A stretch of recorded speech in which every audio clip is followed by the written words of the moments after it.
नमस्कार दोस्तों, हर हर महादेव। कैसे हैं आप? आई होप आप सब बहुत अच्छे होंगे।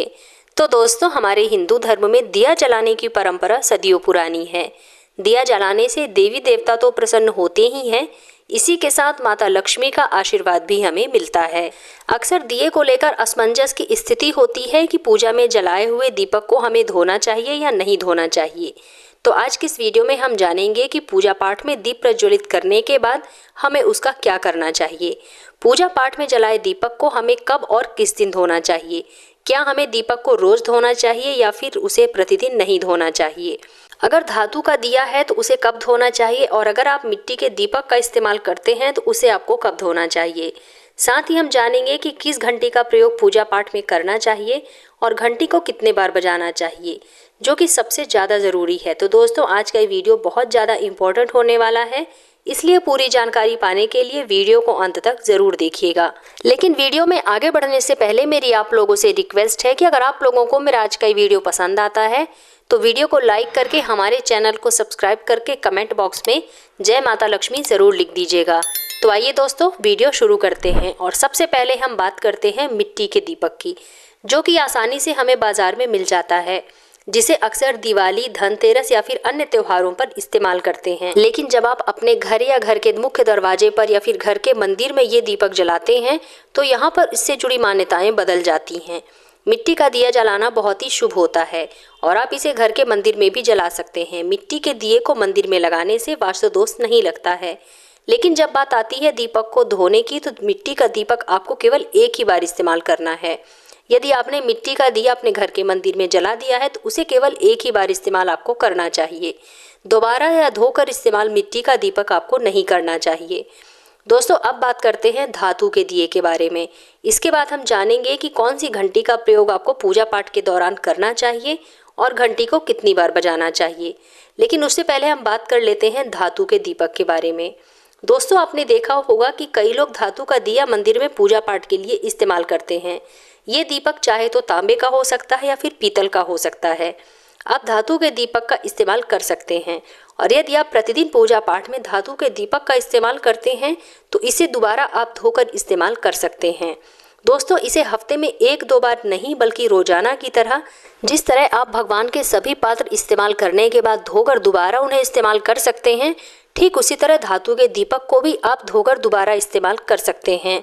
लेकिन मिट्टी के दिए को दोबारा धोना अशुभ होता है, इसलिए मिट्टी का दीपक आप धोकर इस्तेमाल नहीं कर सकते हैं। यदि आप अपने घर के मंदिर में प्रतिदिन मिट्टी का दीपक प्रज्वलित करते हैं तब आपको रोजाना कोरा दीपक इस्तेमाल करना होगा। इसलिए आप मिट्टी के दीपक के बजाय धातु का दीपक अपने मंदिर में इस्तेमाल कर सकते हैं। धातु का दीपक इस्तेमाल करने से आपको पुण्य फलों की प्राप्ति होती है। लेकिन यदि आपका धातु का दीपक भी टूट फूट गया है या फिर खंडित हो गया है तब उसे आपको अपने पूजा घर से निकाल देना चाहिए, और यदि वो सही स्थिति में है तब उसे आप रोजाना धोकर इस्तेमाल कर सकते हैं। इसमें आपको कोई दोष नहीं लगेगा। यदि आप हफ्ते में केवल 1 बार या 2 बार इस दीपक को धोते हैं तो ये गलत माना जाता है, इसलिए आपको रोजाना दीपक धोकर ही इस्तेमाल करना चाहिए। दोस्तों, दीपक को धोने से उसकी पवित्रता और सकारात्मक ऊर्जा बनी रहती है। धातु के दीपक को आप प्रतिदिन धोकर इस्तेमाल कर सकते हैं, लेकिन मिट्टी का दीपक केवल एक दिन उपयोग करके आपको उसे त्याग देना चाहिए। आइए अब हम जानते हैं कि घर के मंदिर में कौन सी घंटी आपको रखनी चाहिए और कितनी बार उसे बजाना चाहिए, जिससे आपके घर में सकारात्मक ऊर्जा सदैव बनी रहे। दोस्तों, आमतौर पर घर के मंदिर में रखी घंटी आपने पीतल की ही देखी होगी। पीतल की घंटी घर में सकारात्मक ऊर्जा को बढ़ाती है और नकारात्मक ऊर्जा को दूर करती है। घंटी को कभी भी आपको दक्षिण दिशा में नहीं रखना चाहिए, क्योंकि यह अशुभ होता है। इसे पूजा स्थल के पास मंदिर में प्रवेश द्वार पर रखना चाहिए। और शायद आपने देखा होगा कि जो पीतल की घंटी होती है उस पर नक्काशी भी होती है। उस नक्काशी में जो गरुड़ बना होता है वह सबसे अच्छी घंटी मानी जाती है, यानी कि गरुड़ घंटी आपको पूजा में इस्तेमाल करना चाहिए। आइए अब हम जानते हैं कि घर में घंटी को कितनी बार बजाना चाहिए। दोस्तों, भोग लगाते समय घंटी को 5 बार बजाना चाहिए। ऐसा करने से भगवान भोग जल्दी स्वीकार कर लेते हैं, क्योंकि भोग लगाते समय 5 बार घंटी को बजाना ही सबसे अच्छा माना जाता है। और पूजा के दौरान घंटी को कभी भी जोर से या लगातार नहीं बजाना चाहिए, और घंटी को हमेशा दाहिने हाथ से बजाना चाहिए। इसे अपने सर के ऊपर से आपको बजाना चाहिए। दाएं बाएं आगे पीछे से हाथ बढ़ाकर घंटी आपको नहीं बजानी चाहिए। को हमेशा ऐसे रखें कि जब भी आप इसे उठाएं तो सीधे हाथ की तरफ से ही उठाएं। घंटी को कभी भी दक्षिण दिशा में नहीं रखनी चाहिए और इस दिशा को पूजा सामग्री रखने के लिए शुभ नहीं माना जाता है। आप घंटी को घर के मंदिर में रखें, इसका मुख सामने की तरफ ही होना चाहिए।